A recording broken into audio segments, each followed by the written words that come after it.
Brain is one of the vital organs in the human body. Some even say it without it, you don't really count as a human. Well, what if that organ got compromised? What if you're no longer the pilot of your own thoughts? Something you agreed for your whole life is actually not from your own thinking? Welcome to the Archivist library where I talk about otherworldly creatures! Today we're gonna talk about the thought-consuming, brain-controlling Brainworm!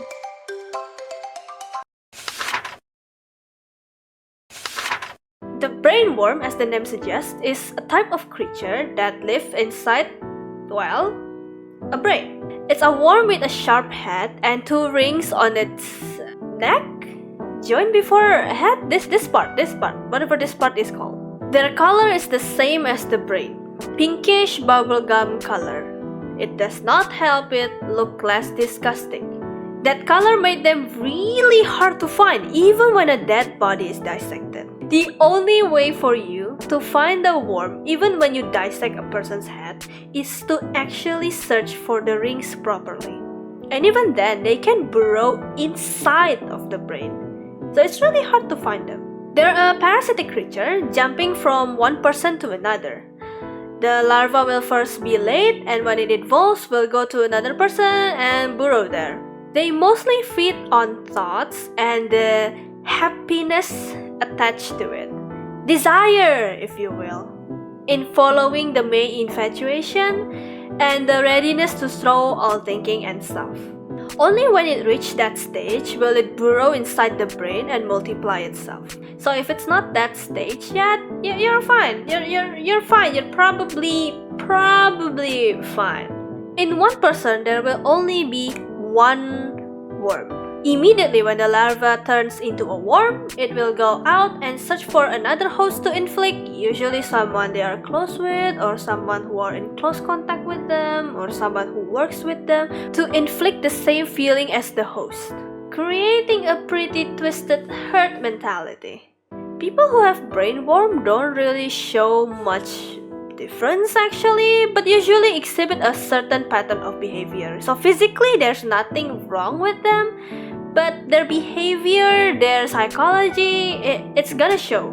They will always agree to the person or at the idea the brainworm attached itself on. Let's just take an example. A has brainworm. B is the target of obsessive. C is another person entirely. If B say gold is a cool color, A, even though they hate gold, will say, oh yeah, gold is a cool color because B said so. But if C is the one who said, hey, gold is a cool color, A, who never liked gold, will say, no, gold is shit. They think it's wrong by their own standard, but since it's the infatuation that said it, well, it's right. There's no way they could be wrong. No thoughts, no opinion, just agreeing. A yes man, if you will. NPC. There are actually cases where the person becomes aggressive and starts attacking others for it. Sounds familiar? Now, what should you do if you know or suspect someone or maybe even yourself is infected by it? One simple way is to do detox. Remember how I said the feelings needs to get to the stage of readiness to throw all thinking and self? As long as that feeling is gone, or you are able to lower down that feeling, that worm will die out by itself, gone by the wind, turned into dust. There are cases actually where the victim becomes conscious that what they're doing is wrong, like something is wrong here, this is not me. It's definitely not an impossible and hopeless thing as long as the person has self-awareness. Which, if you guys have seen social media, yeah, it's unfortunately kind of rare in people. If it's not possible for self-awareness to latch on, they need to have someone or something that can shake that belief so hard they question everything. I like to call this method the existential crisis is the way of life method. No blindly following if you question everything including your own life. No complicated surgery or medicine needed. Although speaking about surgery, there's another third secret option to get rid of it. Lobotomy.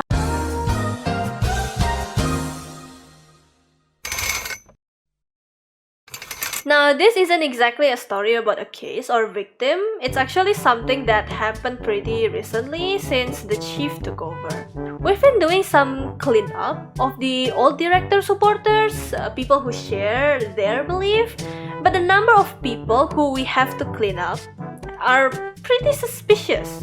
When interrogated, none of them give any good reason as to why exactly they support the old director. They basically a yes man. Then I found the archive for this creature and told the chief that maybe we should do a check on everyone without exception. And guess what we found? On the meeting on what to do about it, the chief suggested hey, should we lobotomize them? And I was like, what the hell, sure. Easiest and guaranteed method to get rid of it. 10 out of 10 would recommend. Suffice to say, we ended up replacing a pretty good number of people.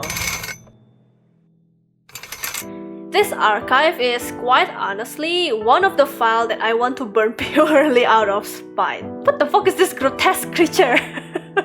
It's so disgusting looking. But knowledge is knowledge, and we were able to avoid a huge mess, or bigger than a coup and murder, because of it. I also checked myself for this creature, okay? I have no worm up there. Don't give credit where it's not due at all. All of these thoughts, these crazy thoughts, they're original. That being said, there are an increasing number of people with this creature. It's actually one reason why I don't choose any specific old case to tell. There are just too many of them. It's stacked. The file is stacked. I don't know why, but it's stacked. Well, I guess I know why, but it's stacked. And the recent thing that actually pops up in my head right away, like imagine an organization tasked to deal with creatures like this ended up being infested with it.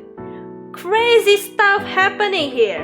I think with information being more widespread and the internet developing even more, this creature is actually thriving more than what the organization initially thought. The only thing I can say about it is, everyone who are watching, please be careful. Do not believe anything blindly. Always think. Use your brain. Don't get infected by this creature. Although I guess surely people who watch this video should probably have their own original thought, right?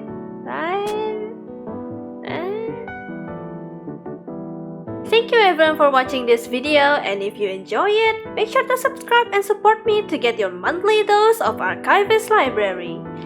I hope you all have a good day or good night depending on your time zone, and I'll see you guys on the next video. Otsutaka!